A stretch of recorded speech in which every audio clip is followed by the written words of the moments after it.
বাঙালি বিতরণ মানছি না, মানবো না। বাংলাদেশের রবীন্দ্রনাথ ঠাকুর পার্টিতে বিদেশি আকাবিয়া নিরপরাধ বাঙালিদের উপর নির্যাতন বন্ধ করতে হবে। অবিলম্বে কাশ্মীরকে বন্ধ করতে হবে। নির্যাতিত, নিপীড়িত, বঞ্চিত, শোষিত বাঙালি।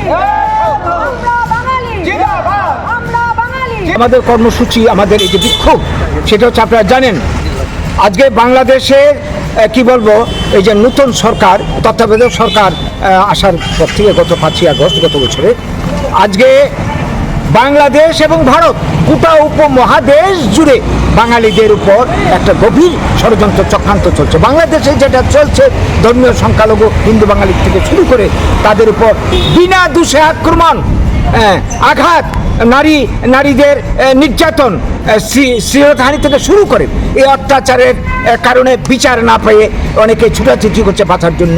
কেউ কেউ হয়তো মুষ্টিমেয় কিছু লোক প্রাণ রক্ষার তাগিদে ত্রিপুরাতে, অসমে বা পশ্চিমবঙ্গের মাটিতে আশ্রয় নিতে পারে।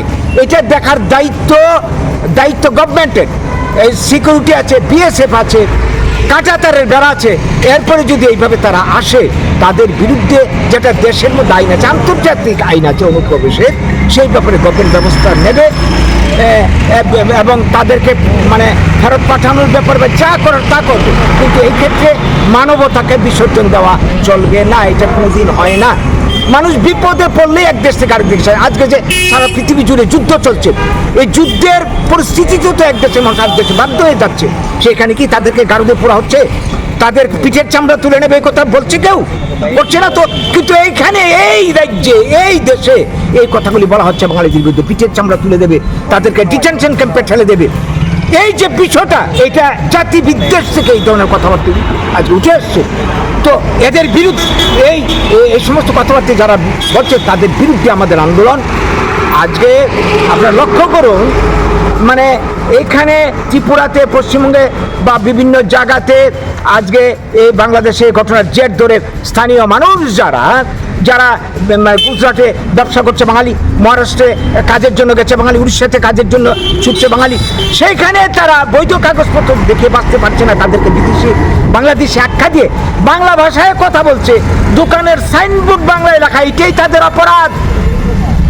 ভারতবর্ষ ধর্মনিরপেক্ষ দেশ, বাঙালি এই দেশের ভূমিপুত্র, এই স্বাধীনতার উপকার। আজকে বাঙালিদের উপর এই ধরনের টর্চার, আঘাত, আজকে কি ধরনের চক্রান্ত চলছে। ওপার বাংলা রবীন্দ্রনাথের মূর্তি ভেঙে দেওয়া হচ্ছে, নজরুলের স্ট্যাচু ভেঙে দেওয়া হচ্ছে, কাছারি বানিয়ে ভাঙা হলো রবীন্দ্রনাথের। এই পার বাংলায় আমরা কি দেখছি, ক্ষুদিরাম বসু এবং বারিন ঘোষের নামে বলিউডে একটা সিনেমা তৈরি করতে নামের বিকৃতি করে ফেলেছে। মানে কি, মানে বিপ্লবীদেরকে মানে ভুলিয়ে দেওয়া, মানুষের মনের থেকে মানে অবদানকে মানে ভুলিয়ে দেওয়া। এই যে চক্রান্ত, এটা একটা গভীর রাজনৈতিক চক্রান্ত। এই চক্রান্তের বিরুদ্ধে আমাদের জাহাদ, আমাদের বিক্ষোভ। আমরা চাই এই সমস্যার সমাধান ভারতের আইন সংবিধান মোতাবেক, আর 10টা জাতির যে অধিকার, আমাদের সেই অধিকার মোতাবেক আমরা এই রাজ্যে, এই দেশে আমরা বাঁচতে চাই সমান অধিকার নিয়ে। এবং এই যে অনুপ্রবেশ সমস্যা, আজকে মায়ানমার থেকে যারা এসছে রোহিঙ্গা, তারা ভিন দেশের নাগরিক, অবৈধভাবে অনুপ্রবেশ করলে তাদের বিরুদ্ধে আইনবদ্ধ ব্যবস্থা নেবে।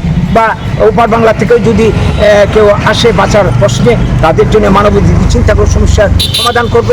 এই সমস্যার সমাধানের দায়িত্ব তো পাবলিক নিতে পারে না। যেটা মতা এখানে যেটা বাড়াবাড়ি শুরু করছে, পিঠের চামড়া তুলে দেবে, এই ধরনের কথাকে বলার অধিকার আছে কারণ? অধিকন্তু এরা মানে সরকারের অংশীদার হয়ে আর এই কথা বলে কি করে? গভর্নমেন্ট এই পর্যন্ত চুপ করে বসে আছে কি করে ত্রিপুরা গভর্নমেন্ট? তাহলে কি ওরা কি এই ধরনের কাজকে তারা সমর্থন করে? এই জায়গায় দাঁড়িয়ে আমাদের বাঁচার প্রশ্নে এখন ঐক্যবদ্ধ হওয়া ছাড়া কোনো উপায় নেই, আন্দোলন করা ছাড়া কোনো উপায় নেই। এই আন্দোলনে আমরা করে যাচ্ছি। আজ বিক্ষোভের মাধ্যমে, আমাদের এই বক্তব্য আপনাদের মাধ্যমে আমরা সরকারের গোচরে নিতে চাইছি এবং পাবলিকের নজরে নিতে চাইছি। স্বাধীনতার বলি, দেশভাগের বলি, বারবার আমরা বাঙালির আক্রমণের শিকার করে ধ্বংস হয়ে যাব। আমাদের ভবিষ্যৎ প্রজন্ম কি করে থাকবে, আমরা কি করে থাকবো? আমরা যদি আন্দোলনের সামিল না হই এই মুহূর্তে, আমাদের বাঁচার উপায় নেই। তাই সবাই সংঘবদ্ধ হন, সবাই একতাবদ্ধ হন এবং গণতান্ত্রিক আন্দোলনে নিজেদের অধিকার, বাঙালি বাঁচার অধিকার প্রতিষ্ঠা করুন, এই আবেদন আজকে রাখছি আপনাদের মাধ্যমে। সবাই নমস্কার। আধুনিক চিকিৎসা ব্যবস্থার প্রধান সোপান নির্ভুল ডায়াগনস্টিক সেন্টার। বিশালগড়ে এই প্রথমবারের মতো ইকোকার্ডিওগ্রাফি, তারই সাথে ultrasonography, digital X ray, dental X ray এবং সব ধরনের রক্ত পরীক্ষা, তাও আবার একই ছাদের তলায়। শুধু তাই নয়, রাজ্য ও দেশের প্রখ্যাত বিশেষজ্ঞ চিকিৎসকদের সমাহারে এক উন্নত doctors chamber. Suraksha diagnostic centre, opposite of New Town hall, near Bishalgarh sub division hospital, Bishalgarh, Sipahijala, Tripura.